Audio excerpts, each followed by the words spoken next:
திராவிட முன்னேற்ற கழகத்தினுடைய தலைவர் கலைஞர் அவர்கள் ஆட்சியில் இருக்கிற பொழுது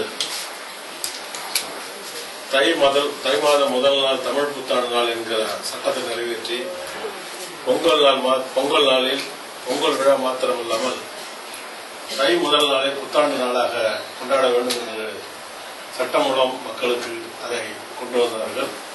அதன் மூலமாக அனைத்து தமிழ் மக்களுக்கும் பொங்கல் இடுவதற்காக ரேஷன் கடைகளில் இலவச பொருட்கள் வழங்கினோம்.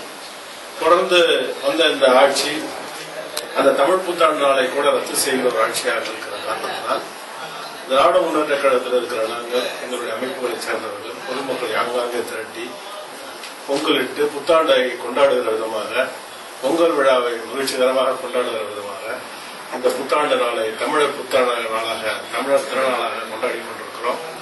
ஆக இது காலப்போக்கிலே தமிழ் புத்தாண்டு என்பது தமிழ் வருடப்பிறப்பு என்பது தை முதல் நாள் தான் என்கிற நாள் எதிர்காலங்களிலே எல்லா மக்களும் பேசப்பட வேண்டும் என்பதற்காக இந்த விழாக்களிலே நாங்கள் கலந்து கொண்டிருக்கிறோம்.